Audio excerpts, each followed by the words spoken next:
selamat datang di video ini. Sekarang kita akan membahas berpikir diakronik dan sinkronik pelajaran sejarah Indonesia kelas 10 SMA Negeri 57 Jakarta oleh Andriani Huta Barat. Tujuan pembelajaran: siswa dapat mendeskripsikan konsep berpikir diakronik dan sinkronik dalam belajar sejarah. Diakronik dan sinkronik itu apa sih?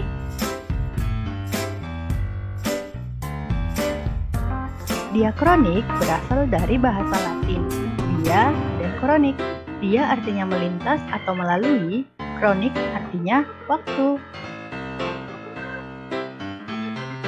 Jadi, secara etimologis, diakronik artinya sesuatu yang melintas melalui dan melampaui batasan waktu.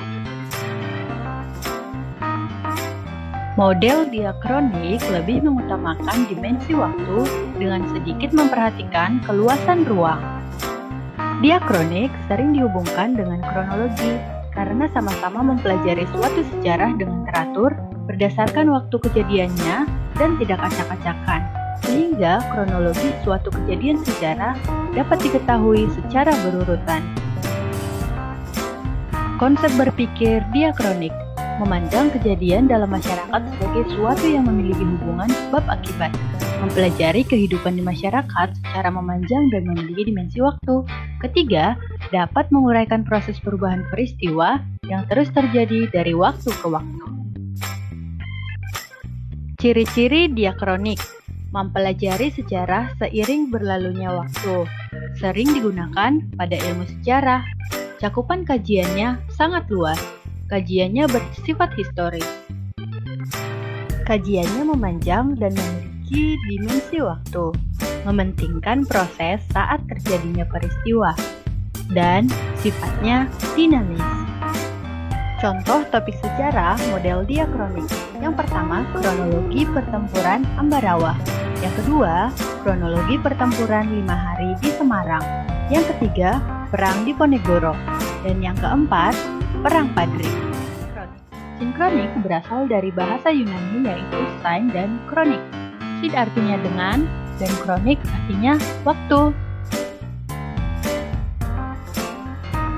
Metode sinkronik lebih menekankan kepada struktur yang artinya meluas dalam ruang.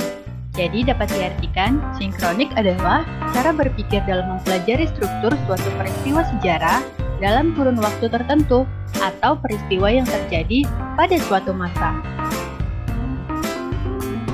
Ciri-ciri sinkronik. Yang pertama, peristiwa terjadi pada masa tertentu.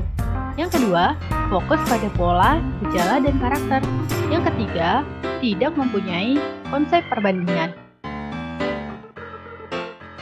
Ciri-ciri yang keempat, memiliki jangkauan yang lebih sempit. Yang kelima, mempelajari secara mendalam. Keenam, kajiannya yang sistematis.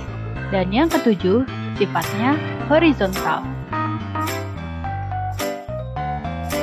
Contoh sinkronik. Yang pertama, suasana pembacaan teks proklamasi. Yang kedua, keadaan ekonomi di Indonesia. Yang ketiga, pembangunan pada era Orde Baru. Dan yang keempat, suasana saat tragedi ke-30 SPKI. Nah, sekarang coba diskusikan bersama temanmu perbedaan konsep diakronik dan sinkronik. Terima kasih sudah menyaksikan video ini, semoga bermanfaat ya. Sampai jumpa di video pembelajaran berikutnya. Bye!